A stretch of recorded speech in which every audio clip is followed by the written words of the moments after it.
whether to trust or not to trust. Typically, this process does end up costing about $20,000, so it's not a small amount of money. Ouch. What is the percentage that the state will want to claw out from the estate? You know, on the whole, most people don't want to have to deal with that.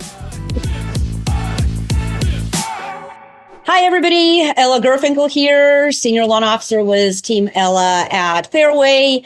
And welcome to Real Estate and Beyond. And my guest and somewhat victim today is Heidi Mandler Huff with Liska Law. And she's going to tell us whether to trust or not to trust. And first and foremost, Heidi, why you? What makes you the person to ask that question? Yeah, so I'm an attorney. All I do is estate planning law. So what I do is I make sure that I protect your assets and I make sure that your family has an easier time of it after you pass away, and help you accomplish those sort of goals. When we're talking about trust, we're talking about a mechanism that we use in order to accomplish a couple of different goals, depending on your situation. But the three main reasons that we use a trust are to save on estate taxes for some folks, which is a really big deal. We can also plan for incapacity. So if you are worried about something like dementia down the line, that's a really big reason to get a trust. And then also we can avoid probate, which is really the primary reason that most people want a trust. We can completely avoid that probate process. We keep it out of the court, so we keep it more private and we keep it within the family. And that is something that is a main goal for most people. So you just covered a lot of ground in a very short period of time. So let's break it up a little bit and help people understand a lot of the things that you touched on. So thing one, protecting the assets. Why is that important? Because most people don't realize that if they're on the inheritance side, they may have to pay taxes on what they have inherited. So that would be thing one, right? Yes. So we are saving assets for your loved ones, whoever's going to be inheriting. So that's kind of a big thing. And a lot of people don't realize that in Oregon specifically, we have this state estate tax.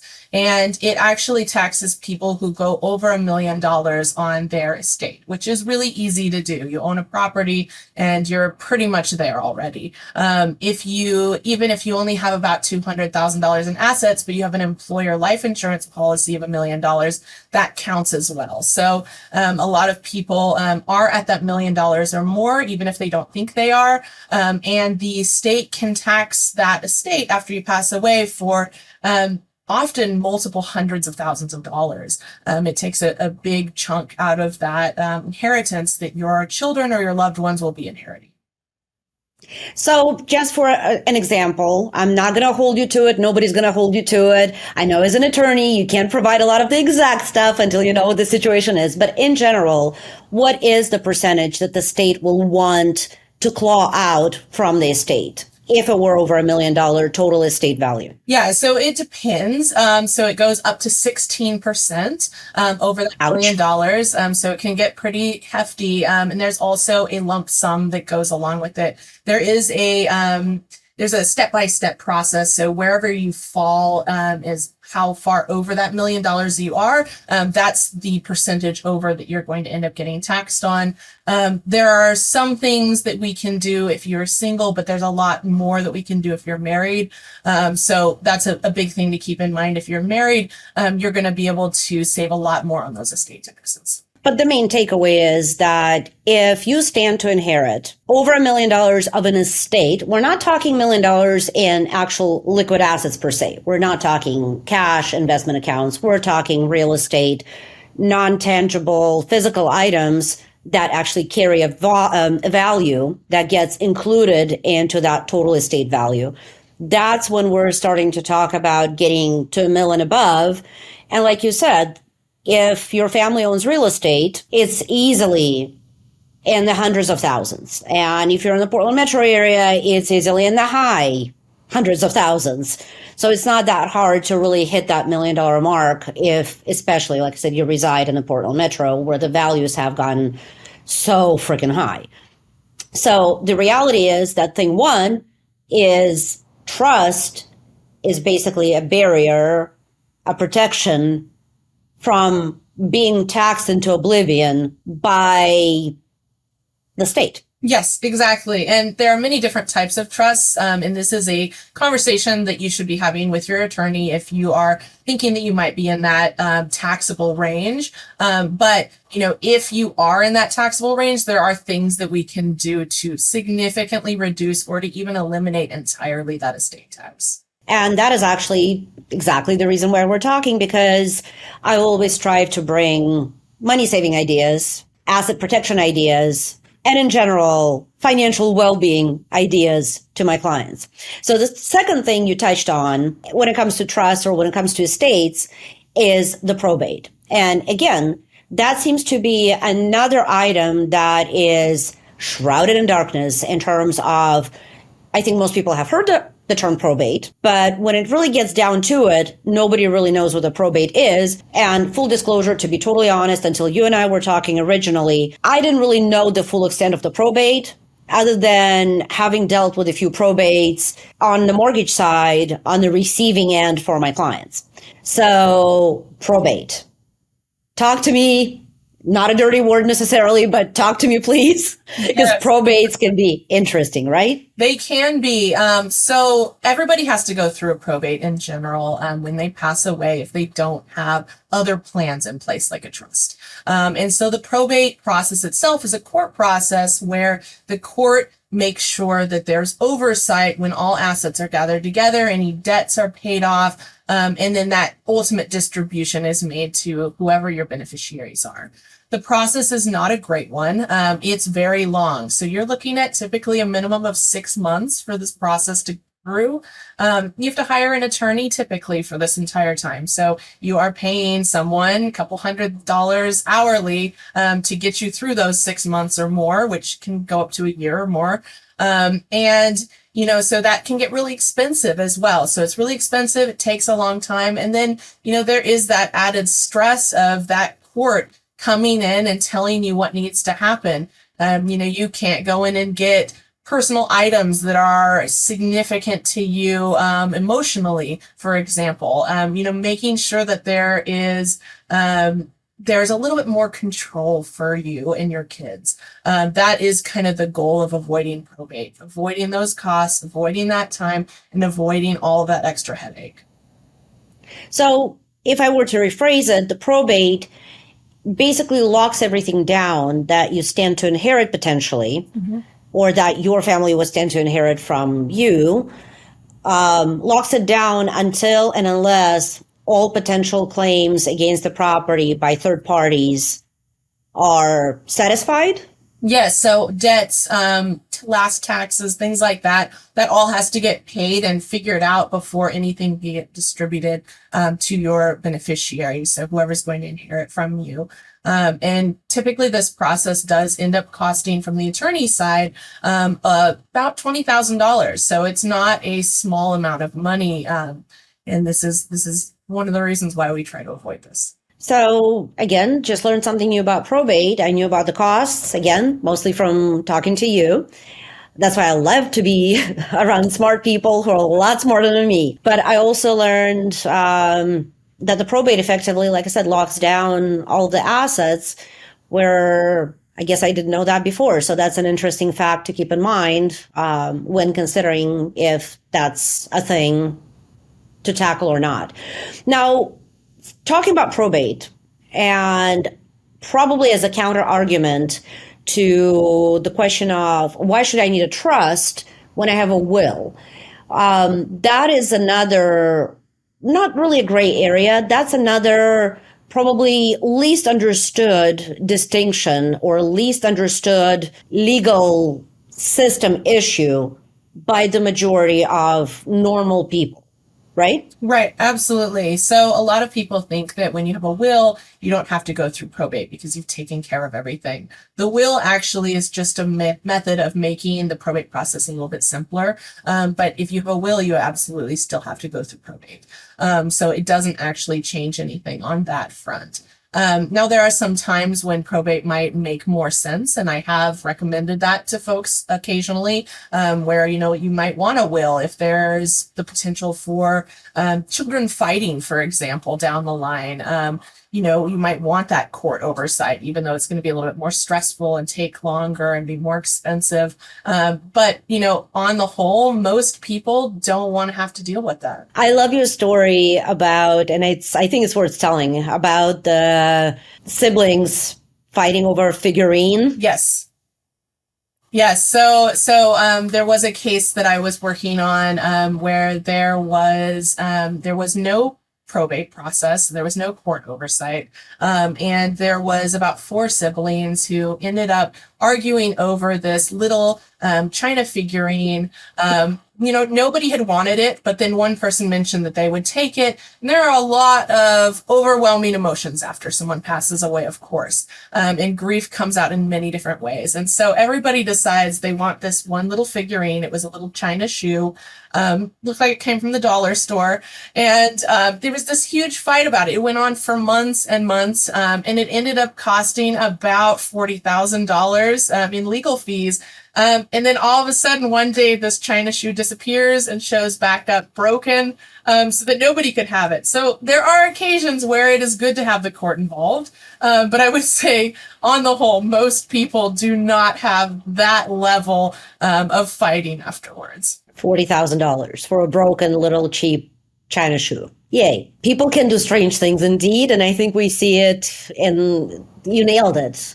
Grief, stress, death of a loved one, buying a home. I know they don't necessarily come in the same sentence often, but the emotions do take over. And that's where actually having everything on paper does make more sense than not. I'd say 99.9% of the time. And at the very least, before we segue back into the trust, I do recommend to pretty much all of my clients, after we've completed a home purchase, if they don't have a will, they at very minimum need to at least have a will in place, especially if they have small kids. Yes, absolutely. Like, at least come and talk to an attorney, see where you're at with your specific situation, make sure that there isn't anything that we can do that will end up making your life and your children's lives easier. Specifically when we're talking about having minor children, if you have children under the age of 18, that's another area that we can really come in and help a lot. So if something happens to you and your spouse, so for example, there's a car accident, you both pass away, the way that it works is that the state actually will come in and they will pick up your children, they will put them into temporary foster care until a guardianship process can be gone through with the court. This process can take up to a year sometimes, where the child is in foster care, even if there's like a grandparent in the wings waiting to take care of the child, because the state can't just give a child to someone that they haven't checked out, made sure that they're okay. And so we can do some simple paperwork to make sure that none of that happens and they just go to the right person. So this is definitely to look into if you have minor children.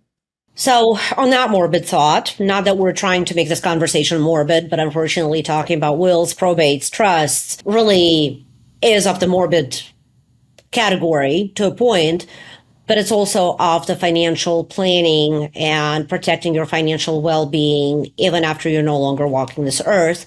So in that key, who benefits the most from putting assets into a trust? And again, when we refer to assets in this conversation specifically, it's basically everything you own. It's the home or multiple homes, i.e. real estate. It's bank account, retirement accounts, investments, life insurance, and pretty much anything and everything in between, everything you own. Yes, absolutely. So who benefits? So generally people who want things to be easier for their loved ones after they pass away. They don't want them to have to go through that stress of probate. People who are at a higher risk of incapacity down the line. So the trust also protects when you're alive, but you're not able to manage your own assets. So if you have a family history of something like Alzheimer's, this is a really good reason to get a trust, because we're hoping nothing happens. But if it does, you want things in place to make sure that you are taken care of, your assets are taken care of, and you don't have to go through a court process before you can get care. So that's another big thing. And then last, married couples who have that estate value of over that $1 million, making sure that you are coming in and at least seeing if we can do something about those taxes, because those are big taxes. Would it be fair of me to say that pretty much anybody and everybody who owns a piece of real estate, especially in the higher price states like Oregon, Portland Metro happens to be one of them. Seattle would be another one, LA, San Diego, if we're talking about the West Coast specifically, and then the corresponding cities on the East Coast. Would you say that anybody who owns real estate and some assets really should at least consider consulting about a trust? Yes. So depending on the state, not all states have a state estate tax like Oregon does, for example. But if you own real estate, go and talk to an estate attorney. At least have a consultation, because they're going to be able to tell you what your state laws are going to look like and what you're at risk of and how we can potentially help you. It makes a big difference if we can. That is something that, again, I strongly encourage a lot of my clients, a lot of my friends. I definitely have encouraged my family to do that. Heidi and I are working on my stuff, my personal stuff, as well. And once I realized, I think when you and I were talking, once I realized, even with my original fairly limited knowledge of the trusts, and how they work and how much they protect the assets, it really is a big piece, and it really would make life for my children easier down the pike. As my husband would say, well, who's talking about dying? Jokes aside, none of us have an expiration date, but none of us are here forever. So having that thought, again, a little on the morbid side maybe, but since none of us are here forever, I think taking care of down the pike, I doubt that my girls would be fighting over what I leave for them. But at the same time, I've seen and I've been involved in estate transactions where there's been more than enough squabbling for me to cringe from for the rest of my life, by the family inheriting something or other, and having seen how the worst comes out on people at that time. Well, we can blame it on grief. I would say that if there are assets, and one of them is real estate, because to me it has become of paramount importance to actually surround myself with experts in the asset protection side, i.e. Heidi, and to actually take a deeper dive into how much the trust can not only protect the nest egg that I've been building all of my adult life and working my ass off, but also how much easier potentially it can make it for my children when myself and my husband are no longer around. And it's actually a point that I've been trying to get across to my parents as well, is that it will make my life easier should they go through with a trust. Because yes, it's going to land on my shoulders.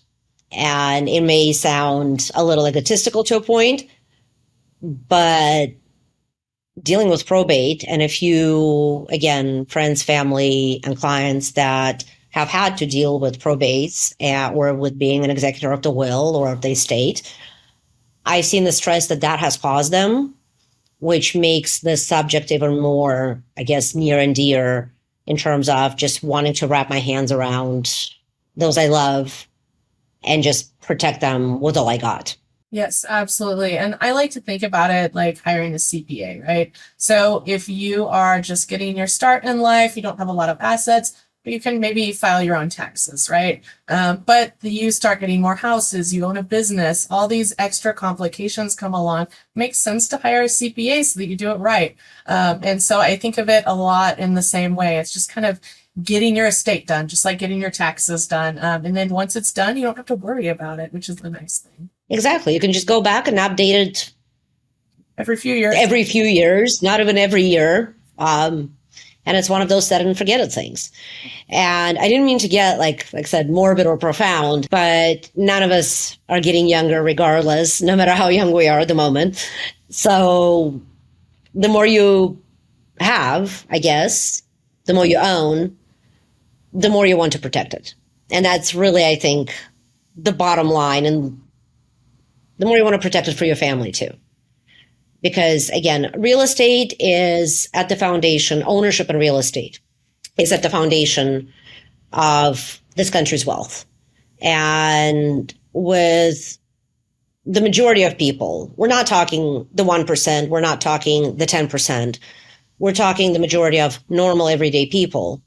The bulk of their wealth, the bulk of their net worth comes from owning real estate, comes from the equity in their home. So how would they feel about losing that hard-earned equity in a home that they bought with their sweat and tears, sometimes literally? And that's where this conversation is so important.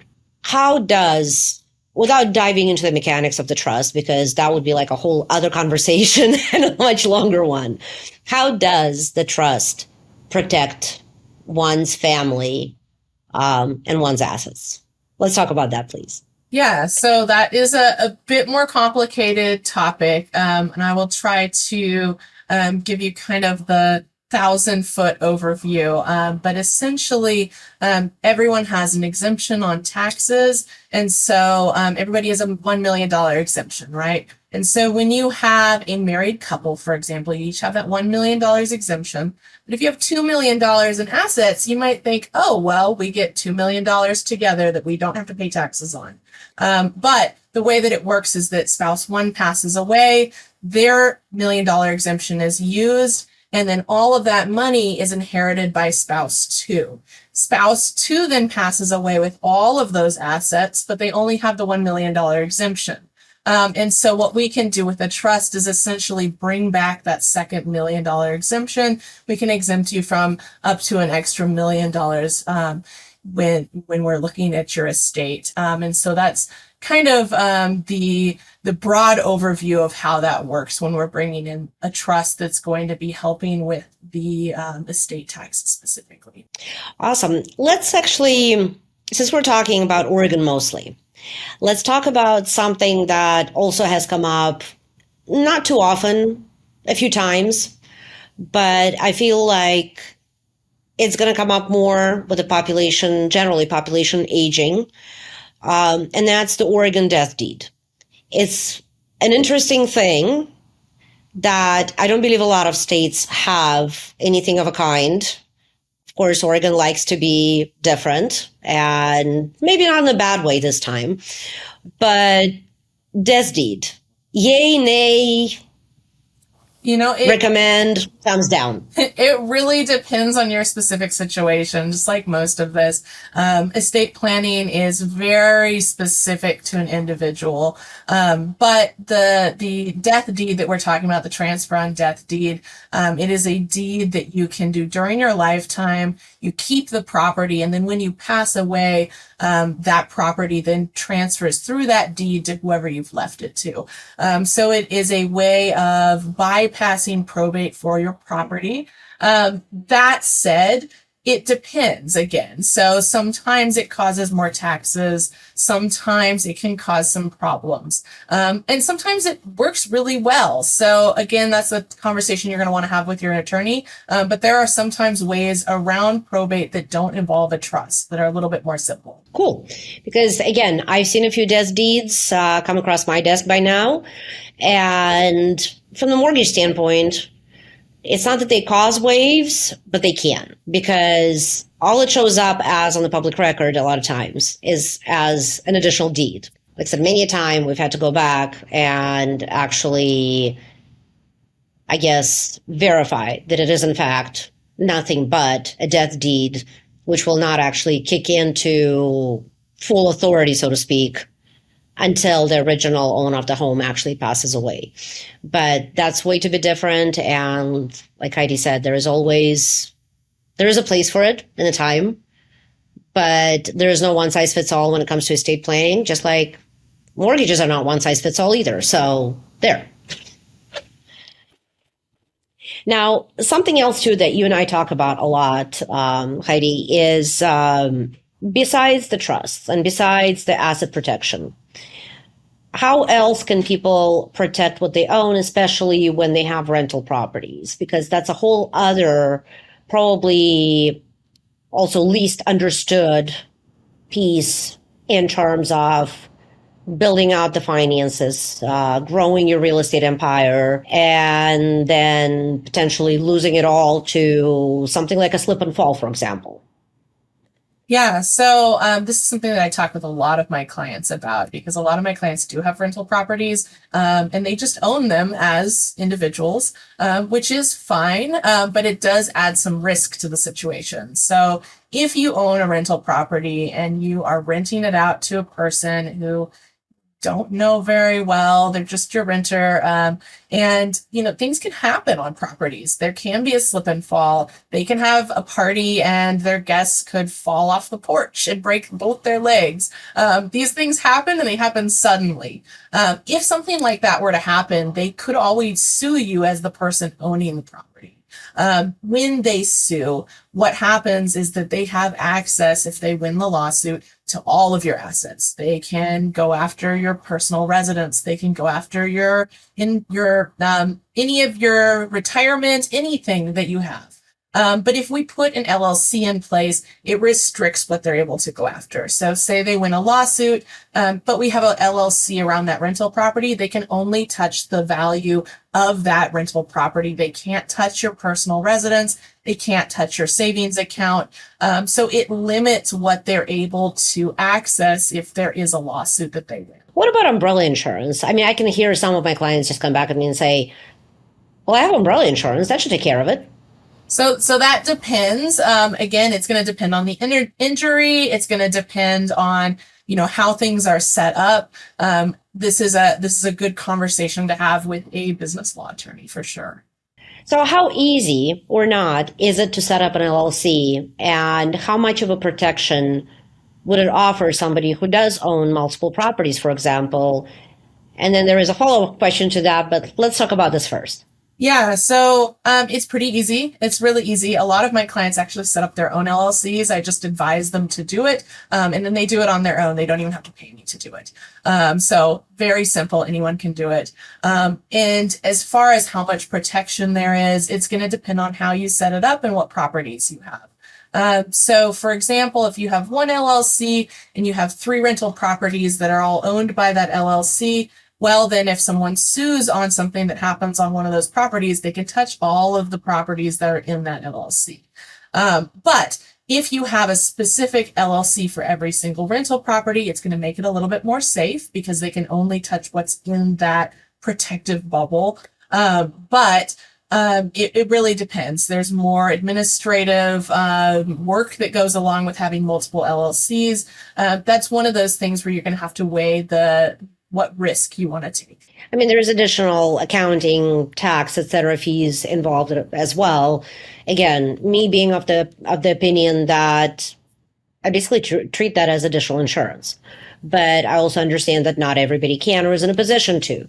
So would you say, in the absence of individual LLCs for individual properties, is then having one general LLC for multiple properties still better than not having any? Yes, absolutely, because you don't know what a lawsuit might look like, how much it might be for if that comes along. And you still want to protect your personal savings. You want to protect your personal residence. And anything outside of that LLC that's just owned by you and is not under that umbrella of protection, that will be kept safe. So you are limiting your liabilities. So that's what LLC stands for, limited liability. And you are limiting how much they can go after. I thank you so much for bringing forward your wealth of knowledge, and I feel like it's unbiased advice. I've seen some attorneys over my lifetime who really, I guess, brought their biases before anything else. So hearing just plain facts means a lot to me, and I appreciate that. I also wanted to thank you for your time. And if somebody wants to explore their options in estate planning, how young should they start the process, and how young can they be to actually start talking to an estate planning attorney? Because I can hear it in my head where some of my younger clients would say, I got a whole lifetime ahead of me. I'm too young. Yeah. So I always say, as soon as you turn 18, we can start talking about this. But that said, the more complications you have in your life, the more things you've got going on. If you own houses, if you have children, all of these things, the more complicated it is, the more likely that you are to need an estate planning attorney. If you're just an 18-year-old, you don't own anything, and you've just gotten your first job at McDonald's, you're probably not going to need a whole lot of help from an estate planner. But if you are 18 and you are own a business that's bringing in a couple million a year and you have a kid, then that's a whole different story. So, the more complicated your life is, the more you're going to need to talk to someone. Awesome. And that's where I wholeheartedly recommend Heidi. Like I mentioned earlier, actually, her and I are working on my personal stuff, and I can't wait to get it done. And in the meantime, if you are wondering about whether the trusts or LLCs or any other tools and means of protecting your nest egg, protecting your estate, while also protecting your family down the pike, talk to an estate attorney. I highly recommend Heidi, but if you have your own, if you already know of one, don't wait, go talk to one, because talking to an attorney and getting your financial house in order, talking to an estate attorney, is really more important than most people realize. So it's really about real estate and beyond, and it's really about protecting what you've worked hard to actually build, no matter how old or young you are. Heidi, anything that you'd love to share as a parting word? Yeah, I would just repeat what you just said. Even if you're not coming to me directly, go and talk to an attorney, because, it's about $150 for a consultation. And you might be saving hundreds of thousands of dollars for your kids. It is a big, big benefit if you're one of those people who can really benefit from this. Again, Heidi, thank you for your time. And we are sharing your contact, and comments are welcome. And I'll see you on the next one. Thank you. It's been a pleasure, Ella.